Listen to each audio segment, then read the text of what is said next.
Manuel Martínez, ¿cómo estás? Muy buen día. Buen día, Jesús. ¿Cómo estás tú? Pues muy bien, hoy con un tema controversial, un personaje histórico que a muchas personas conmueve al extremo de que hay quienes lo consideran, bueno, pues en este siglo XX que pasó, quizá uno de los personajes más difíciles de hablar en su biografía. Estamos hablando de Hitler, y tú lo mencionas en tu libro. Sí, en mi libro Hitler juega una de las cartas más importantes que juega la oscuridad, ¿no? Por realmente la influencia que Hitler tuvo en el mundo de su época y el caos tan impresionante que causó, ¿no?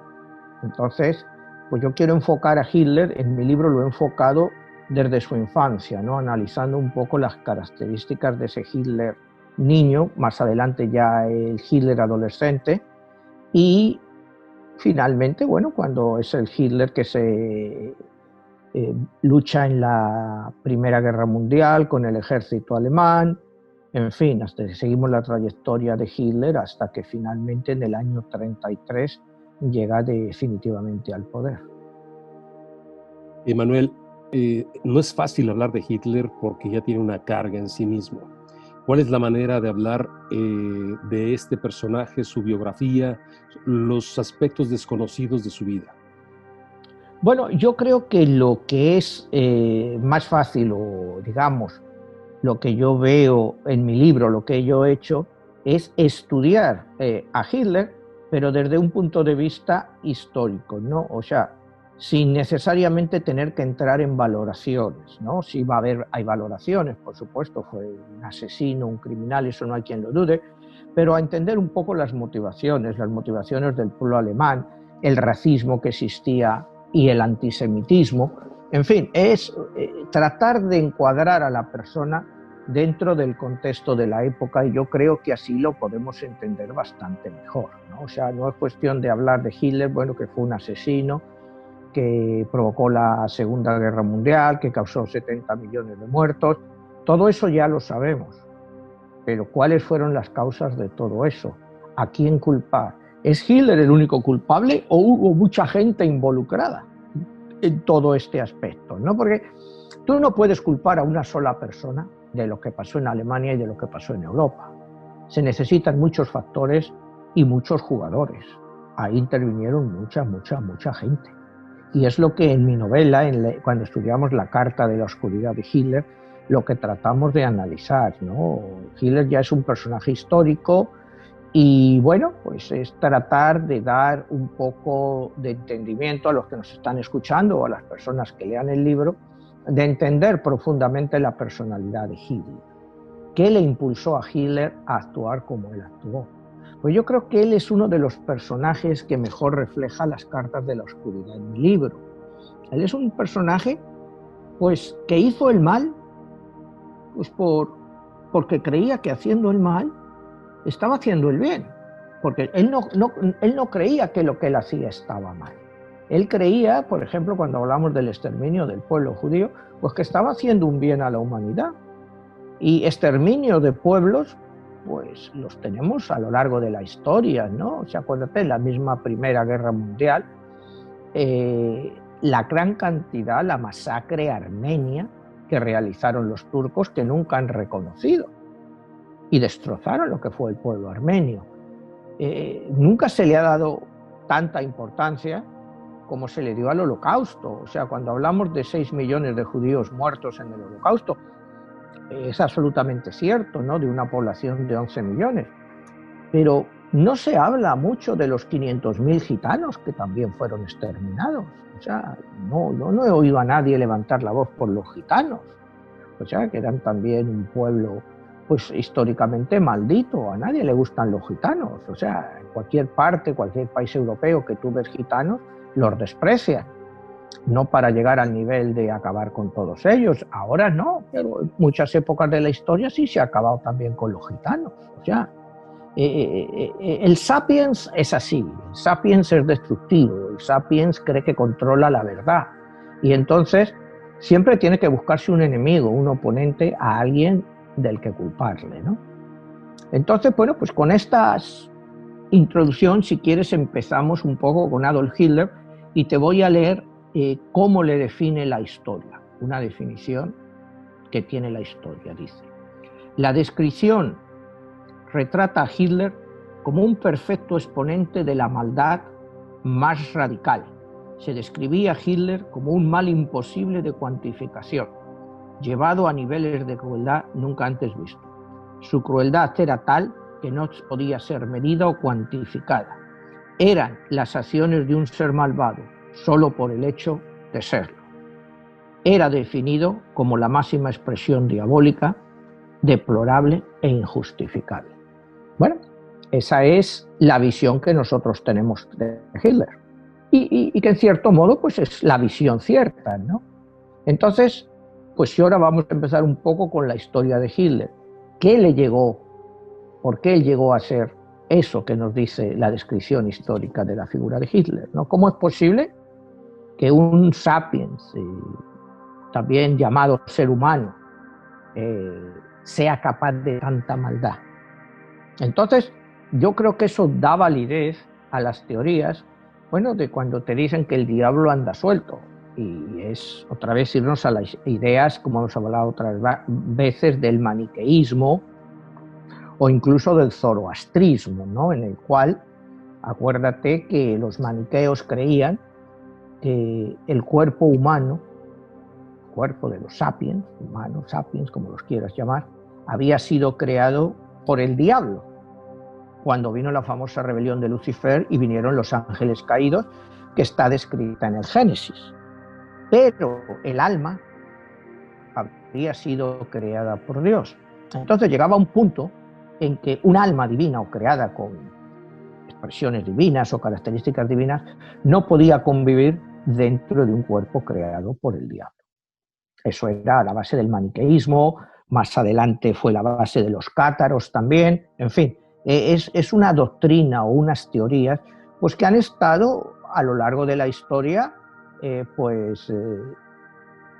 muy perseguidas, ¿no? O sea, los sapiens no podrían entender que su cuerpo, o sea, que el cuerpo que tenemos haya sido creado por el diablo. O sea, para un sapiens decirle eso le estás insultando. Pero sin embargo sí aceptan que el alma viene de Dios y es divina. Entonces, si nos fuéramos al Génesis, a los orígenes, como hablábamos antes de los ángeles caídos, que se mezclaron con las mujeres humanas porque les gustaron y dieron origen a lo que ellos llamaron los gigantes, una raza de gigantes, que bueno, pues, todo eso es misticismo, como lo quieras llamar, pero ha estado rondando por miles y miles de años todas estas teorías. Entonces, yo creo que esta teoría, aplicarla a Hitler, pues tiene una cierta base de entendimiento, ¿no? Él es un personaje diabólico. Es más, en mi libro, pues él encarna la carta del diablo. O sea, yo creo que pocas personas pueden encarnar esta carta tan adecuadamente como él lo hizo en mi libro, y según mi libro, como lo hizo en la historia. Entonces, pues bueno, vamos a empezar un poco con lo que es Hitler cuando nace y vamos viendo toda esa su evolución. La idea es que al final pues nos quede una idea clara de que sí, Hitler fue un asesino, llámale como quieras, el ser más despreciable, que no sé si el más, uno de los más despreciables, porque no dejes de lado a otros personajes que tuvimos en el siglo XX, o sea, porque el siglo XX hubo unos personajes de cuidado. Tienes Hitler, tienes a Stalin, a Mao Zedong, como se le llama ahora, que mataron más gente incluso que Hitler, y sin embargo no han pasado a la historia como grandes asesinos como él, pero mataron más gente que él. Y a veces también de una forma brutal, pero ya cuando vayamos a Stalin o vayamos hacia la carta de Mao Zedong, pues ya lo veremos en ese momento, ¿no? Pero ahora vamos a empezar con Hitler, ¿no? Vamos a empezar con su fecha de nacimiento.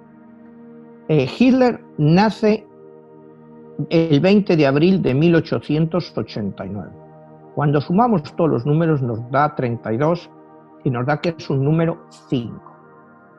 Él nace en la ciudad de Brno-an-Int. Es una pequeña localidad en la frontera, acuérdate, nace en Austria, en lo que era entonces el Imperio Austrohúngaro, y nace en una ciudad fronteriza con la Alemania de la época. El padre de Hitler, ahora iremos más adelante a él, era inspector de aduanas, por eso Hitler pues tuvo bastante movimiento en su vida hasta que finalmente pues se establecieron en Linz y ahí tuvo una situación más tranquila. Entonces vemos que Hitler de nacimiento es un número 5. Es el mismo número y exactamente la misma combinación de números que tuvo Carlos V, conocido como Carlos I de España y V de Alemania, que fue el gran emperador del Sacro Imperio Romano. Te digo esto porque más adelante también en la segunda parte de este libro, una de las cartas también de la oscuridad es precisamente Carlos V. Entonces, pues él tiene en cierto modo una semejanza con Carlos V. En pues, la zona de residencia donde nacen, más o menos es muy similar. Uno, bueno, nace en Bélgica, pero toda esa parte en esa época era parte de imperios, ¿no? O sea, no era igual que cuando Hitler nace bajo el Imperio Austrohúngaro. Bueno, pues Carlos V era parte de lo que era en ese momento el Imperio Español. Entonces vemos, te voy a dar la definición de este número 5 que dice, y te lo digo desde la Cábala: el tabernáculo en el desierto que refleja la gracia de Dios es lo más que se puede especificar de este número 5. Es un número imprescindible que siempre está en movimiento y en constante necesidad de cambio. El mundo no cambia, sus leyes son eternas. Adolfo Hitler era un número 5 y lo va a expresar, o sea, durante su vida, decisiones que toma en la Segunda Guerra Mundial, siempre van a estar marcadas por este número. Entonces vamos a ver un poco lo que es la infancia de Adolf Hitler, ¿no? Adolf Hitler era el cuarto hijo de una familia que tenía 6 hijos. El matrimonio era de Alois Hitler y Clara Pols, así se llamaba la madre. La madre de Hitler tuvo una gran influencia con él. Es más, cuando más adelante la madre de Hitler muere a los 47 años, Hitler nunca puede olvidarla y otra vez vuelve ese número que hemos hablado aquí tantas veces, ese 47, que tanto marca las vidas de muchísima gente, ¿no? Entonces, bueno, la infancia de Hitler, el padre de Hitler, Alois, pues era un hombre relativamente violento, pegaba a los niños, pero estamos hablando de 1870, o sea, si en el siglo XX todavía tus padres te pegaban, imagínate en esa época, como para considerarlo algo anormal. No necesariamente que el padre le pegara pudo influenciar en el carácter que más adelante tuvo Hitler, ¿no? Pero aquí tenemos un dato curiosísimo, y es el nombre de Hitler. El padre de Hitler, Alois, era un hijo ilegítimo de los padres de Alois, o sea, le crió la madre, y entonces él nunca llevó el apellido del padre. Alois llevó por muchísimos años el apellido Schillgruber. No es hasta 1877 en que Alois, el padre de Hitler, decide adoptar el nombre de su padrastro, que es Hitler, H-I-E-D-L-R.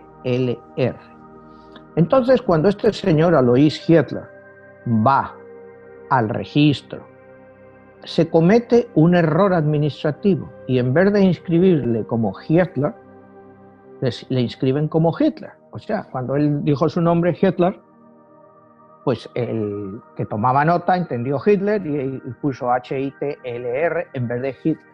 Entonces, el punto que yo hago aquí en la novela es que el nombre de Hitler no tiene ni siquiera historia, no tiene origen. Es un nombre totalmente ficticio e inventado, porque el apellido no tiene origen. No sé si me explico, ¿no?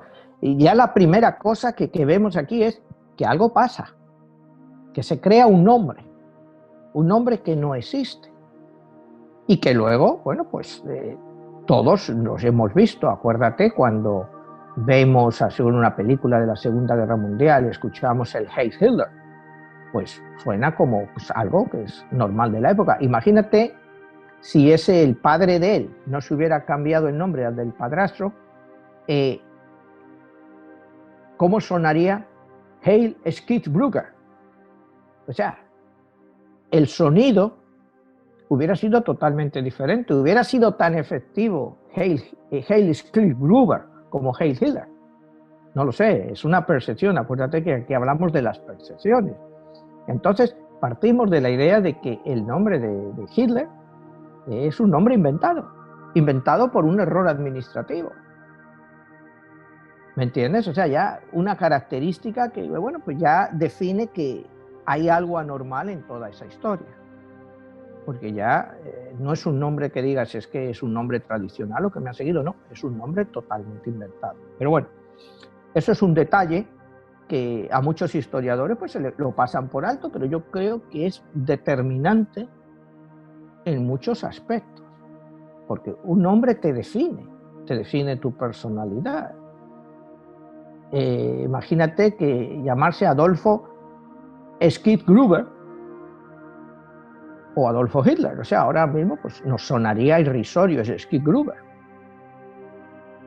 Pero bueno, eso no quiere decir que no hubiera hecho las mismas barbaridades llamándose Skitgruber que Hitler. Pero bueno, vamos a la infancia de Hitler. Es una infancia, él se esforzaba bastante en la escuela, tampoco tenía calificaciones muy buenas, él tampoco, y su idea era ser artista. Él deseaba ser artista, pero su padre se lo negaba. Su padre decía que eso de ser artista no servía para nada y su padre le negaba la posibilidad de ser artista. A los 16 años, Hitler abandona sus estudios y se marcha a Viena. Trata de entrar en la Escuela de Arte de Viena, pero es rechazado. Es rechazado porque consideran pues, que no tiene las cualidades para ser un artista. Hitler sigue insistiendo, ¿no? Entonces, nos encontramos en una época de la vida de Hitler en el cual hace su segundo intento de ingreso a la Escuela de Artes de Viena. Y te voy a leer exactamente lo que él escribe sobre eso en Mein Kampf, ¿no? Dice, me hallaba en Viena por segunda vez, esperando los resultados de mi examen de ingreso con ardiente impaciencia, pero también con confianza y seguridad en mí mismo. Estaba tan convencido de que tendría éxito que cuando recibí un nuevo rechazo me golpeó como un rayo inesperado. A ese periodo le debo el haberme hecho duro. Aún hoy sigo siendo capaz de ser duro. O sea, fíjate lo que influye lo que nos pasa en nuestra juventud. Si Hitler hubiera sido aceptado en la escuela artística de Viena y se hubiera dedicado a la pintura, que era lo que más le gustaba, pues no hubiera tenido tiempo de participar en el Holocausto ni en nada más, porque hubiera estado posiblemente concentrado en su trabajo. Al sentirse rechazado, y una vez rechazado, hace que este hombre cada vez se vaya enfureciendo más contra el mundo y todo lo que lo rodea. Y eso lo podemos ver en nuestra vida con algunas personas que nos rodean. O sea, nosotros estamos rodeados de gente muy negativa, o sea, en muchos casos más gente negativa que positiva, y que sus propios fracasos, sus propias heridas, pues lo reflejan en las otras personas. Y en el fondo son personas que están buscando venganza. y las vemos todos los días en nuestra vida, con los políticos, con infinidad de cosas que nos pasan alrededor. Entonces, hasta esa época, Hitler no era una excepción. O sea, él era una persona que quería ser artista a toda costa y le rechazaban. Entonces, al haber fallecido su padre, él, bueno, recibía en la época esta, que estaba por ahí en Viena, una pequeña pensión de huérfano, y su madre, Clara, le ayudaba también un poco. Entonces él vivía pues en un modesto albergue, muy modesto, ¿no? En 1907 su madre muere, como te decía antes, a los 47 años. Ese es un momento que marca definitivamente a Hitler, la muerte de su madre. Aquí hay un detalle muy importante. Aquí hay un detalle, que su madre fue atendida por un médico judío. Y ese médico judío hizo todo lo posible por salvarle la vida, y Hitler lo sabía. Y Hitler le admiraba. Es más, cuando empieza la solución final en el año 1941, Hitler le permite a este médico que abandone el país. O sea, ese es un dato histórico, ¿no? Que a la madre la atendió un médico judío y él estuvo profundamente agradecido por eso. Y cuando llegó el Holocausto, pues le dejó que se marchara de Alemania, ¿no? Manuel, ¿de dónde le viene a Hitler esa parte antisemítica, ese odio por los judíos? Bueno, pues ese odio entre los judíos, pues si quieres lo podemos ver ahora cuando entremos en la parte dedicada a eso, al antisemitismo, ¿no? Te podría decir que a partir de ese momento, cuando muere la madre, Hitler pierde también la pensión que recibía, porque la pensión de viudedad pasa a su hermana. Entonces Hitler está completamente pobre, vive en las calles, vive en un albergue para pordioseros, desahuciados, para gente sin recursos. Entonces Hitler decide irse a Múnich y tratar de ser arquitecto, ¿no? Él trata de ser arquitecto, pero otra vez le vuelven a decir pues que no tiene talento, que él no tiene talento, que él es... que no tiene talento, ¿no? Pero él sigue creyendo que tiene talento. Entonces me dices que por qué Hitler, de dónde le viene ese odio contra los judíos. El odio que Hitler tiene a los judíos no es un odio único, es el odio de Europa, que habían mantenido por 20 siglos contra los judíos. El antisemitismo estuvo en Europa sigue, porque el antisemitismo hoy en día sigue. Tú hoy en día ves movimientos antisemitistas todavía en muchísimos países, antisemitas. O sea, el odio antijudío es una de las cosas que se plantean en mi libro como pregunta: ¿a qué se debe este odio ancestral contra los judíos? Y una de las cosas que se plantean en la pregunta es, bueno, se les acusa de tener mucho dinero, de creer que son el pueblo elegido, en fin, diferentes cosas, de ser usureros. Se les acusa de muchas cosas. Pero una pregunta que hay en el libro es, de los 3 millones de judíos polacos que Hitler mató en el Holocausto, ¿cuántos de esos podrías decir que tenían dinero? O sea, ¿cuántos eran millonarios o gente? Pues muchos eran pobres. O sea, no había una cantidad necesariamente. Es como en todo, ¿no? O sea, sí, hay familias que tienen mucho dinero, que eran judías, pero el resto de la población no son gente de dinero. Tú te vas hoy en día a Israel, una población de 7 millones, ¿cuántos millonarios hay en Israel? ¿Y cuántos son gente normal que trabajan todos los días para llegar a final de mes? Es este odio que se ha inculcado contra los judíos, es un odio generado sobre todo por la Iglesia Católica. O sea, y es lo que se plantea en la novela, es un odio generado por la Iglesia Católica contra los que decían que habían asesinado pues al Redentor. O sea, Eso se ha mantenido por siglos y siglos y siglos, que los judíos habían crucificado al Redentor. Entonces eran sangre maldita, era una gente que no. Y toda esa teoría, que además sabemos que es mentira, porque hasta ya luego en el Concilio Vaticano II, a finales de los 50, con Juan XXIII, se quita esto de la doctrina católica. O sea, a Cristo le crucificaron los romanos. No fueron los judíos los que le crucificaron, fueron los romanos, sí.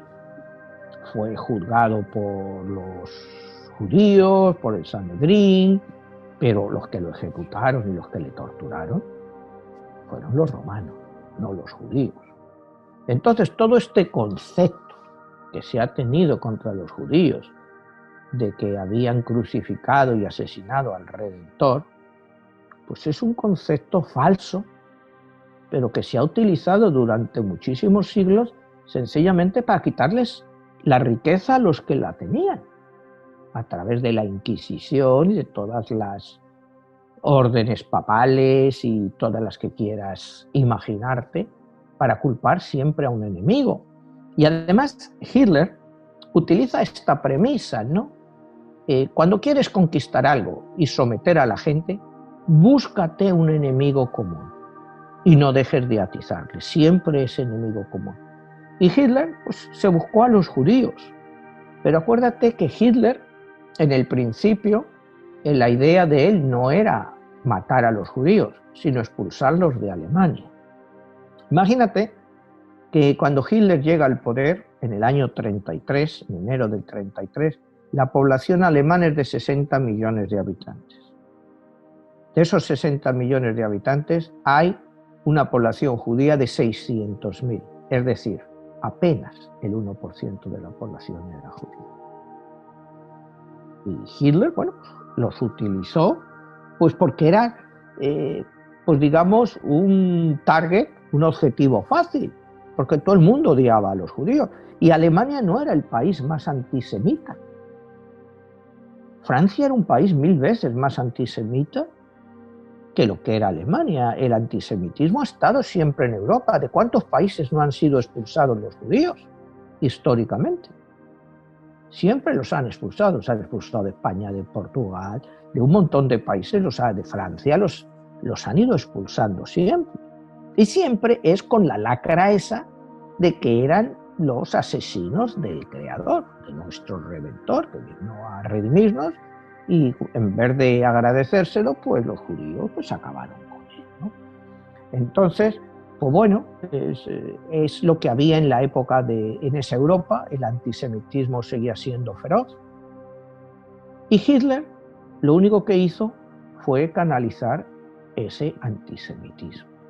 Lo único que hizo fue canalizar el odio que había contra los judíos y que, te digo, era promovido pues por los cristianos. Entonces, sí. Manuel, si en dado caso la historia ha sido manipulada y ha sido dirigida para generar esa animadversión ante la parte semítica, también debemos de entender que la historia de la Segunda Guerra Mundial fue tendenciosa y de hecho se ha utilizado a Hitler como la bestia, como el exterminador masivo de la parte judía. Pero como bien dices, ¿qué pasa con la Iglesia Católica y todos esos personajes que estaban ahí históricamente? ¿Qué tanto ellos tuvieron que ver en esa creación de esa historia? Bueno, pues la creación de esa historia es una combinación de todos ellos. O sea, tú no le puedes culpar solo a Hitler por eso. O sea, Hitler usó lo que ya había, que era ese antisemitismo. La Iglesia Católica, cuando luego llega la guerra, pues hay declaraciones pues, de algunos cardenales en que dicen, bueno, nuestra misión es salvar a los cristianos, a los judíos que los salve su Dios. O sea, esas son declaraciones de la época, no sé si me entiendes. Entonces, por eso mi libro es 22, la guerra de los dioses, porque vivimos una guerra entre dioses. El dios cristiano pues es más fuerte a lo mejor que el judío o el dios chino, ¿no? El Kaisan o alguno de estos dioses que ellos tienen. Es una guerra entre dioses y todas estas confluencias hicieron que Hitler pues utilizar a los judíos como chivo expiatorio, como él decía, ¿no? La lucha por la dominación del mundo se realizará únicamente entre nosotros, los alemanes y los judíos. O sea, los ponía ya como el objetivo final, eran la lucha por salvar el mundo. O sea, y estás hablando cuando la población judía, incluso en la época, pues era muy pequeña en todo el mundo. Hoy en día la población judía en el mundo, estás hablando de 15, 16 millones de personas, de una población de 7.850 millones. ¿Qué representan los judíos? 16 millones de 7.850. 0,20% de la población. O sea, no son nada, pero siempre han sido un objetivo fácil. ¿Qué representa hoy Israel a nivel de país? Pues es un país muy industrializado, muy moderno, pero ¿qué peligro representa? Puede representar peligro para los países del entorno, pero a nivel global, ¿qué peligro representa? No sé si me entiendes, es siempre esta propaganda de culpar a los judíos y que sigue hoy en día. Hoy en día ves en Europa partidos de extrema derecha que están creciendo brutalmente y una de sus bases es el antisemitismo. Pero, ¿por qué ese antisemitismo? Si el judaísmo solo es una religión. No sé si me entiendes, es una religión. No es nada más que una religión, puede ser una identidad si lo quiere ser, pero el judaísmo no es una raza. Y Hitler los convirtió en raza. La raza judía hay que exterminarla. Pero los judíos no son raza. Son solo una religión. Tú mañana, si quieres, te puedes hacer judío. A ti te permiten hacerte judío, siempre y cuando aceptes las normas judías. Tú te puedes hacer judío mañana. Entonces, no es más que una religión. O sea, ¿por qué estas infamias que siempre se han volcado sobre los judíos? Y te digo, fueron siempre infamias hechas pues mayoritariamente, bueno, pues por la Iglesia, ¿no? Porque acuérdate que Cristo es judío. Cristo es judío y Hitler llega a decir, una de las frases favoritas de Hitler es que, claro, los grandes problemas de la humanidad son culpa de los judíos. Y las tres personas que él más odiaba eran Moisés, porque creó la religión judía. El Torá es el origen, o sea, ya había judíos, pero la religión judía en sí empieza pues con Moisés, con la Torá. Después te viene Cristo, que también es judío, y te crea el cristianismo. Y después te viene Carlos Marx y te crea el marxismo. Entonces, ¿quién les decía que eran tres personas? Moisés, Cristo y Marx eran los tres personajes más despreciables de la historia, porque el marxismo decía que no era más que un hermano bastardo del cristianismo. Entonces, pues esa era la visión de Hitler, de que todo lo relacionado con el judaísmo pues evolucionaba hacia otras cosas, pero que todo al fin y al cabo era lo mismo, porque Hitler despreciaba a los cristianos. Decía que el cristianismo era una religión despreciable, que hacía a la gente mansa y cobarde, y que un hombre que no estaba dispuesto a morir por sus ideales, no, hombre, tenía derecho a seguir viviendo. Entonces, él despreciaba al catolicismo, a pesar de que Hitler nació católico. O sea, Hitler era una familia católica, Hitler era católico. Despreciaba también a los protestantes, aunque admiraba a Martín Lutero, el creador, bueno, el iniciador del protestantismo, porque decía que él sí era un revolucionario y un reformador real, pero que los protestantes pues eran como los cristianos, o sea, como los católicos, que eran igual basura, que no servían para nada, y que había que enterrar todas las bases de toda esta gente, de todas estas creencias, y crear una nueva creencia que creyera en el superhombre, en el hombre que era capaz de hacer todo. Esa era la creencia de él. Despreciaba todas las religiones y a los cristianos, tanto fueran católicos como protestantes, aunque no los despreciaba al mismo nivel que los judíos. A los judíos los despreciaba mucho más, pero en general despreciaba todas las religiones. Pues decían que todas eran falsas y que no servían más que para oprimir y que el hombre necesitaba ser libre.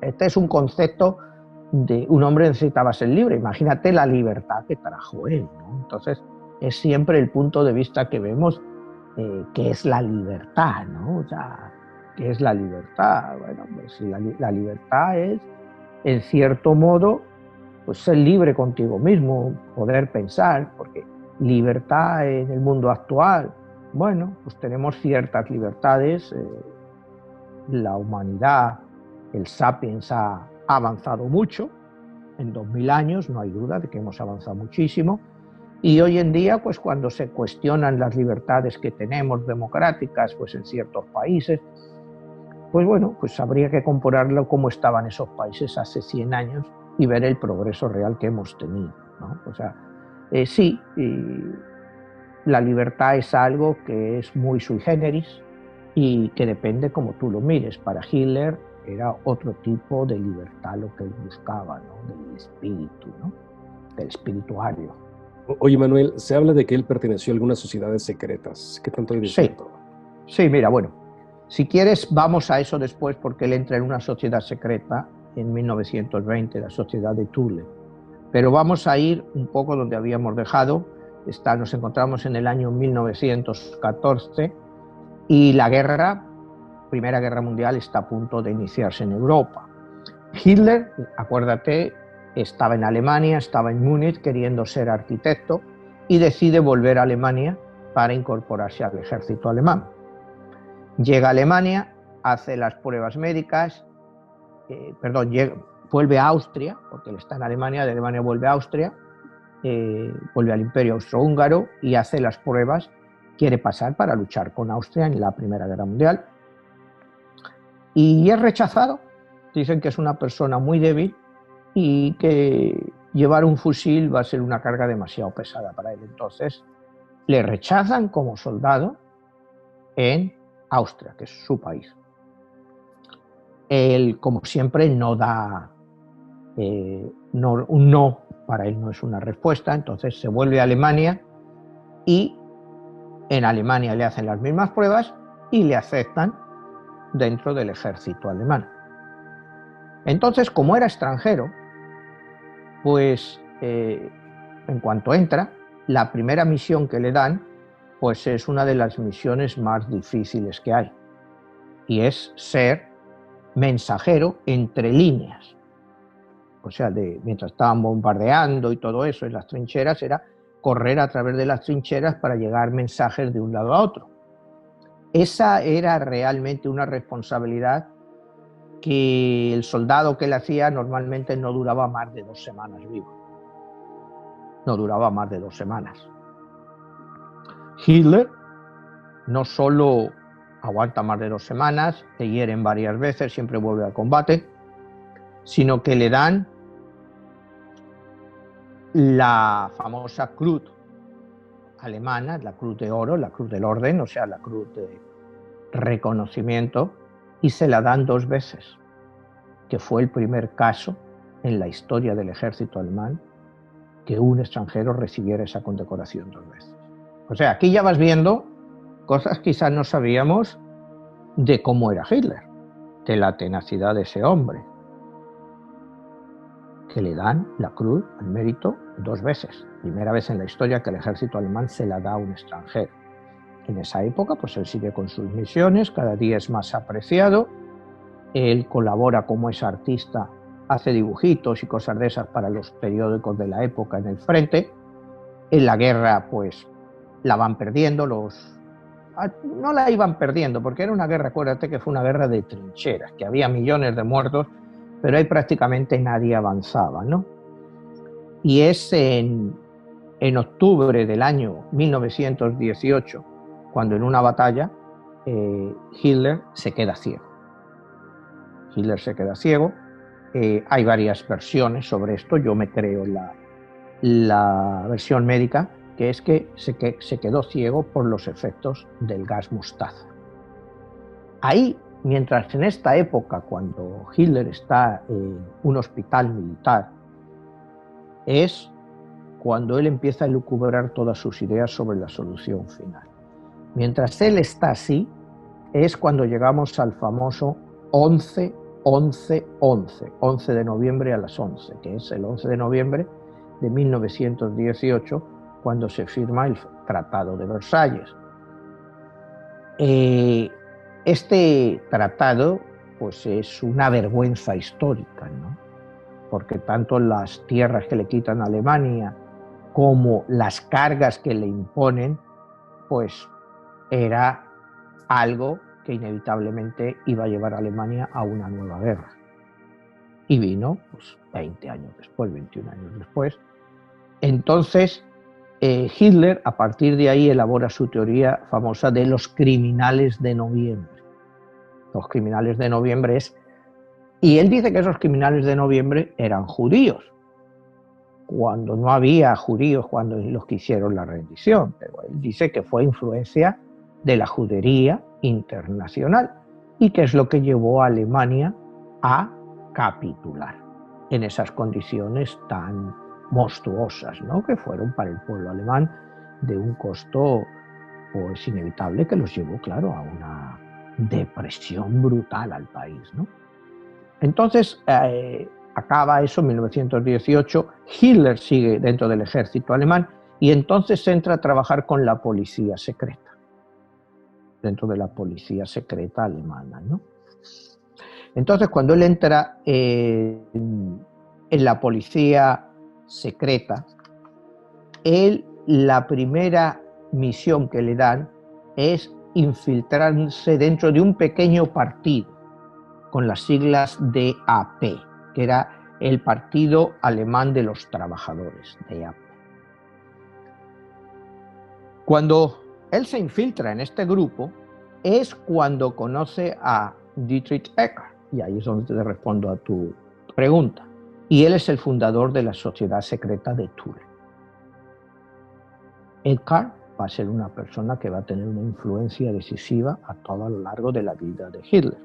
Porque en este momento Hitler ya entra en el misticismo de esta orden, que es una orden, bueno, pues que cree, la base fundamental es que los alemanes, la raza aria, vienen de esta Thule, que supuestamente era una ciudad que estaba en el continente de la Atlántida, donde tenían pues unos grandes conocimientos y que le fueron transmitidos a esta orden, ¿no? Entonces Hitler pues se emociona con estos conocimientos y luego más adelante pues es sabido pues la pasión que Hitler tiene por todas estas cosas, ¿no? Hay una expedición incluso que hizo para encontrar el centro de la Tierra, en fin, hay muchas historias.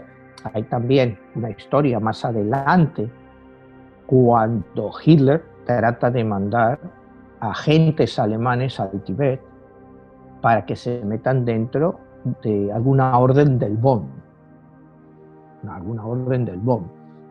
Tú de eso sabes más que yo porque a ti te encanta el budismo, ¿no? Entonces el Bonn está incluso antes que el budismo, o sea, estaba en el Tíbet antes que el budismo y bueno, el budismo tradicional lo acaba aceptando dentro del Bonn, pero se supone que son gente que tenían unos conocimientos pues transmitidos hacía miles y miles de años y de los cuales pues no tenían acceso pues, los mortales normales.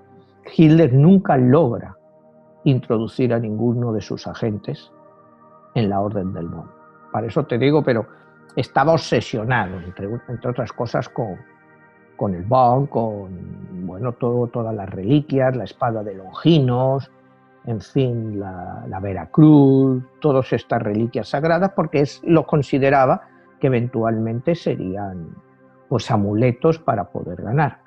Pero entonces vamos otra vez aquí a 1920, cuando él entra dentro del DAP, su amistad con Eckart, y entonces es cuando decide dejar totalmente el ejército e integrarse totalmente en este partido, ¿no? Él sigue adelante con la promoción del partido y le empiezan a apreciar como realmente un gran líder, ¿no?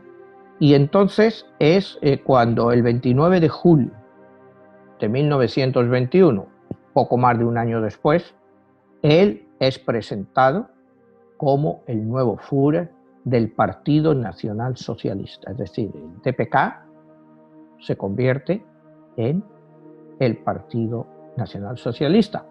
El punto que hago en la novela es que Hitler no fundó el partido nazi, que el partido nazi ya estaba formado. Él sencillamente lo transformó y lo cambió de nombre. Y a partir de ahí, pues empezó lo que es lo que él llamaba la revolución socialista, ¿no?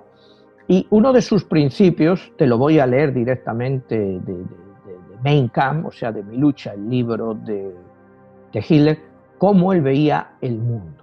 Dice: debido a que el ser inferior siempre ha superado en número al ser superior, el primero siempre aumentará más rápidamente si a su vez poseyese las mismas cualidades tanto para sobrevivir como para procrear. El resultado final sería que el ser superior sería enviado al fondo.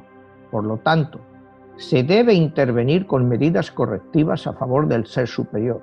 Y de esta forma, cuando los arios toman contacto con razas inferiores, deben someterlas y forzarlas a obedecer sus órdenes. De esa forma, los miembros de la raza inferior se convertirán en las primeras herramientas al servicio de una civilización superior en crecimiento. Ese es el principio con el que empieza Hitler en su Partido Nacional Socialista, más conocido como el Partido Nazi, ¿no? Entonces, pues bueno, pues ya vemos que las bases del nazismo ya están establecidas. Como te decía, el partido ya estaba formado, pero no tenía muchas ideas, pero aquí ya empieza la base más sólida de lo que es el partido, ¿no? La misión que ellos tienen. La raza aria como originaria de Atlantis y que tiene la misión, pues bueno, de superar a todas las otras razas.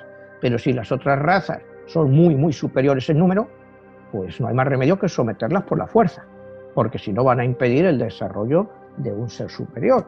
Por eso es por lo que no mezclan unos contra otros, ¿no? En la sociedad de Thule, lo primero que tenían que firmar era un atestado en el cual confirmaban que en sus venas no corría ni sangre judía, ni sangre de color, ni ellos ni sus antepasados que ellos conocieran. Será la primera prueba de raza que no tenía ni sangre judía ni sangre de color. O sea, acuérdate que a Hitler tampoco le gustaba la raza negra. O sea, lo que pasa es que no había prácticamente negros en Alemania. Luego, más adelante, ya en 1936, pues acuérdate los famosos Juegos Olímpicos de Berlín, donde Jesse Owen y todas estas maravillas de raza negra de la época son capaces de ganar pues a estos competentes arios, ¿no? Y entonces, pues eso es una humillación para los arios, ¿no? Que haya gente que están físicamente más dotados que ellos. Pero estos son detalles, ¿no? O sea, son detalles dentro de una ideología, como cualquier ideología de este tipo, muy convulsa. Todo vale, todo entra. O sea, no sé si me entiendes, el odio pues entra y cualquier cosa es válida. El fin, lógicamente, justifica los medios. Entonces estamos diciendo que estamos en 1922 y vamos a irnos. Hitler va ganando preeminencia, cuidado, está ahí en Múnich, va ganando preeminencia, va teniendo seguidores. En esa época, pues los mítines políticos se desarrollaban en las cervecerías. O sea, igual que ahora, pues te alquilan un local. En esa época, los mítines se celebraban en las cervecerías. Entonces, el 8 de noviembre de 1923, Hitler da un golpe de Estado en una cervecería. Se llama el Punch, en alemán, de la cervecería, pues en español lo hemos traducido como el golpe de Estado de la cervecería. Ese día, el líder del gobierno regional bávaro y otros los ministros y secretarios pues están ahí dando un mitin. Están dando un mitin y entonces de repente Hitler se levanta en medio del mitin. Había bastantes nazis también que estaban atendiendo este mitin y de repente pega un tiro al aire. Pega un tiro y dice: señores, esto es un golpe de Estado. Los asesinos de noviembre y todo el gobierno actual hoy en día en Berlín son unos traidores a la patria y a partir de hoy yo y el Partido Nacional Socialista vamos a tomar el destino de Alemania. Hombre, como le ven con la pistola y todo eso y pegando tiros y hay una pequeña revuelta y dice: si alguien se mueve pongo ahí una ametralladora y a ver quién es el primero que tiene el valor de salir. Claro, se lo empiezan a tomar en serio, ¿no? Entonces los tres líderes de las fuerzas, que eran el jefe del ejército, el jefe de la policía y el jefe de la seguridad, pues no quieren hacer caso a Hitler. Entonces Hitler, muy tranquilo, va, se pone delante de ellos, saca la pistola y dice: mire, señores, en esta pistola tengo 4 balas. 3 son para ustedes y la otra para mí. O sea, a ver qué hacen. Y le veían que era capaz de hacerlo, entonces acceden a sus condiciones. Entonces, pues bueno, Hitler monta ahí en la cervecería su gobierno provisional y al día siguiente, que es el 9 de noviembre, otra vez un 9-11, fíjate qué significativo, un 9-11, Hitler marcha hacia el Parlamento bávaro, a la consejería, y bueno, van con él casi 3.000 nazis, o sea, las fuerzas que iba juntando van como 3.000 a tomar el gobierno. Entonces pues le reciben la policía y el ejército y hay una masacre. Hay una masacre y bueno, pues mueren 16 nazis que son convertidos en mártires. Hitler es arrestado, él, Goering, porque él va con Goering a todo esto, ya Goering era parte del partido, y los meten en la cárcel. Unos meses más tarde, pues hay el juicio político, exactamente en febrero de 1924, se hace el juicio y a Hitler le condenan a 6 años de cárcel. Pero ¿qué pasa? Que 6 meses más tarde hay una amnistía política, sobre todo te digo, Alemania estaba totalmente revuelta, había motines por todas partes, entonces el gobierno, para suavizar un poco la tensión, decide dar una amnistía política. Entonces, pues Hitler sale de la cárcel pues 6 meses después.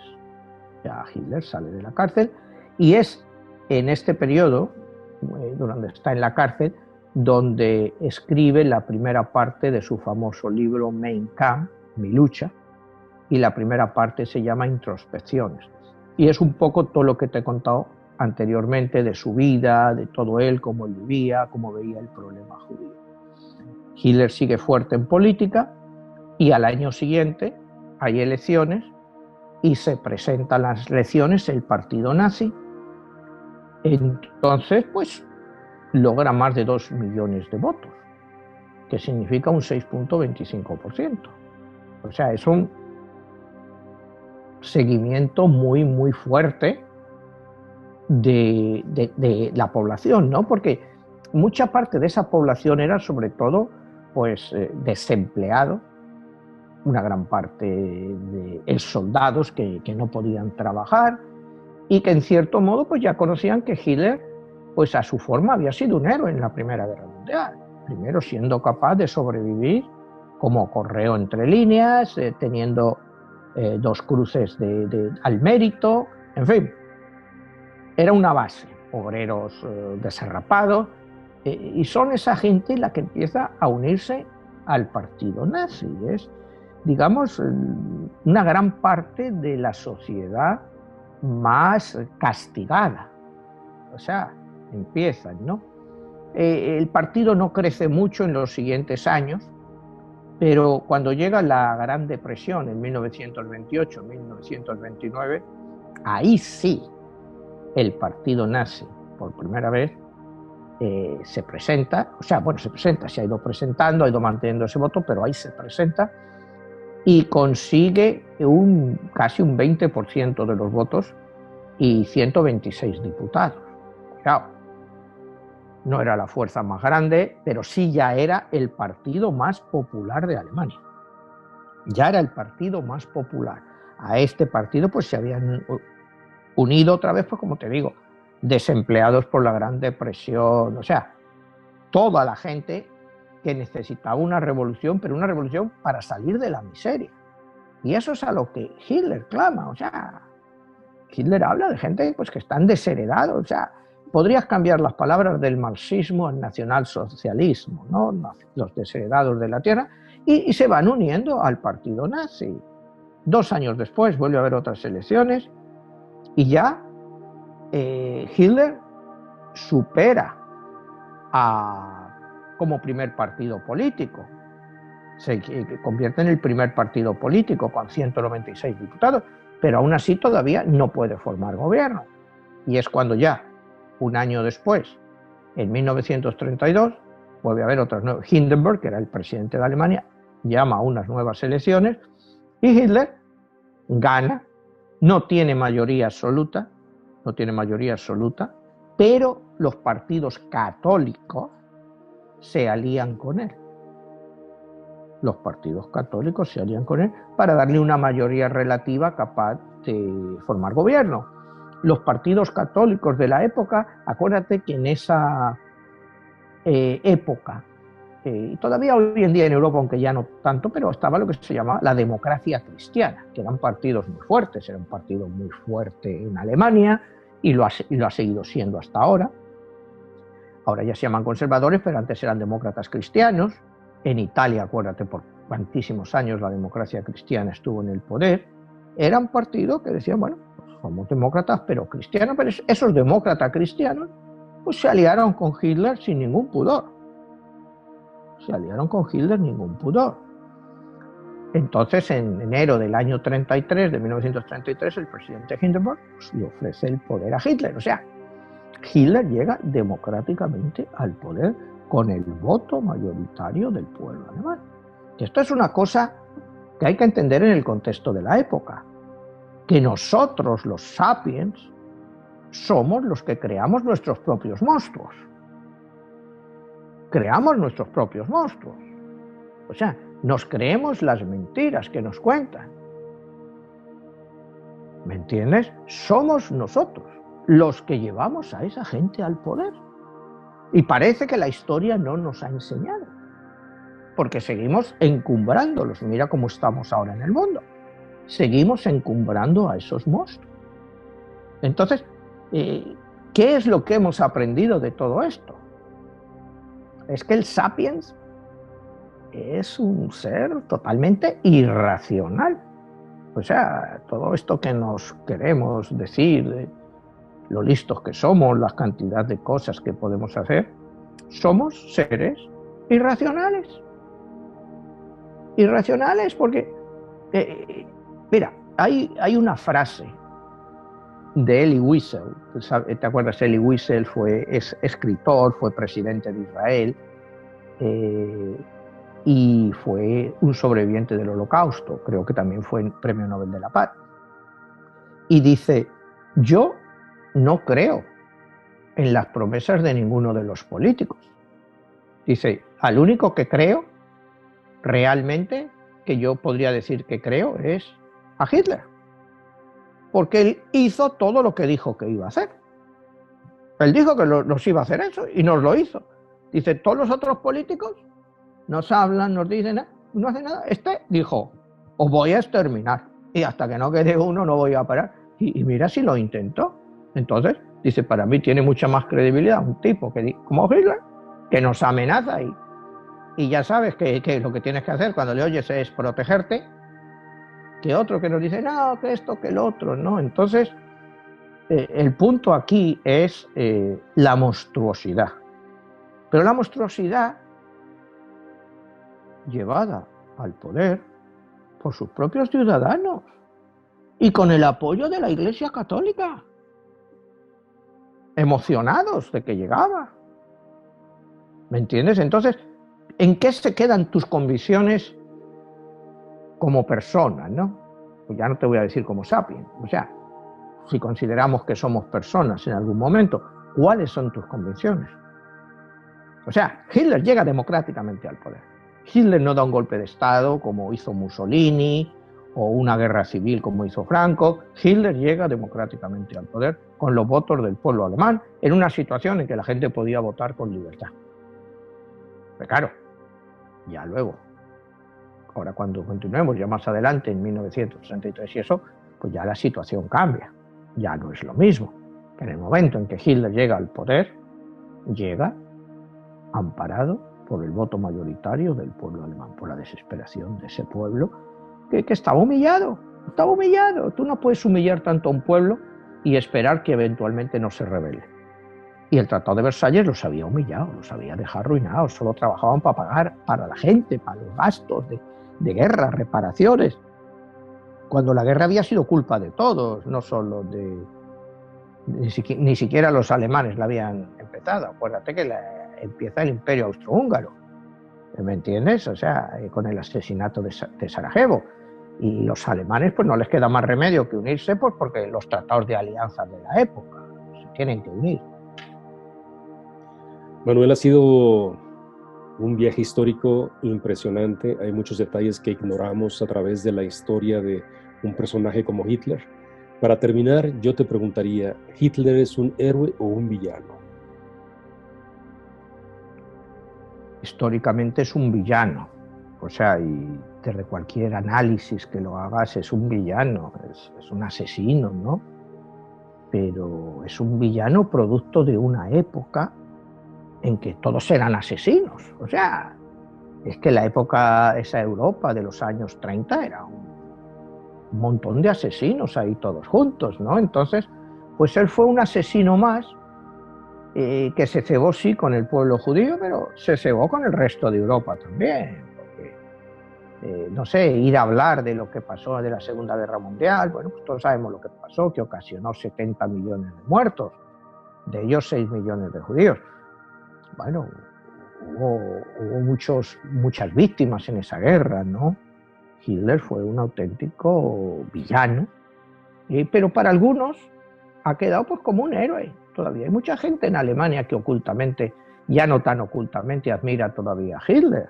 O sea, y el hecho de que esa gente, que hoy en día todavía podamos oír a personas justificando a Hitler o diciendo que el Holocausto nunca existió, o sea, eso nos da idea de la importancia o de la maldad que dejó como herencia Hitler. Incluso poner en duda su propia depravación. O sea, porque hay gente que te digo, yo he tratado de hacer una síntesis un poco histórica, pues hoy lo dejamos aquí, ya la semana que viene continuaremos, pues cuando Hitler llega al poder y la Segunda Guerra Mundial, todo esto, el final de Hitler, la carta de Hitler.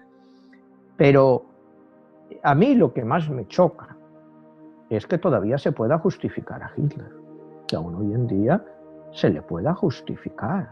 O sea, que se pueda decir, era la ocasión, es que no tenía otra solución. No, bueno, soluciones tenemos muchas, pero te digo, el problema es cuando te llegan gobernantes de este tipo y encima tú los traes, porque tú los traes, al final les dejas manos libres para hacer lo que quieran. Y yo creo que ese es el gran riesgo de la sociedad actual, que nos hemos olvidado de la historia. Y la historia no necesariamente está condenada a repetirse, pero sí se repite en circunstancias muy similares. Y entonces, pues, tienes que actuar pues, con lo que has aprendido. O sea, a mí que me digan que hoy en día no puede haber un gobernante como Hitler, pues yo no me lo creo. Los hay a su forma, más moderados, por lo menos cara a la galería, no te van haciendo otras cosas, pero en el fondo son lo mismo, lo que han cambiado son los tiempos. ¿En qué se diferencia Hitler de Nerón? Pues no sé, se diferencian en 1900 años y cómo ha evolucionado el poder absoluto desde la época, pero en el fondo es lo mismo, o sea, es un exterminador, son lo mismo. ¿Qué tenemos en el siglo XXI? Pues bueno, no sabemos lo que tenemos, no sabemos a lo que podemos llegar con ellos. no sabemos de su capacidad, o sea, aparentemente son todos gente muy inteligente, pero vete tú a saber el día que pierdan la cordura a la que nos pueden llevar. Pues muy bien, Manuel, ha sido excelente tu presentación. Quedamos para una segunda parte de la semana que entra, donde estaremos hablando de otros temas relacionados a Hitler, la Segunda Guerra Mundial. Y sí es muy importante saber todos esos detalles que quizá a veces ignoramos y que bien lo presentas en tu libro, que se puede encontrar en las diferentes redes sociales. Sí. Y curiosamente que manejas a este personaje de Hitler con una de las cartas de la oscuridad. Exactamente. Muchas gracias, Manuel. Nos vemos hasta la próxima. Hasta la próxima, Jesús. Gracias.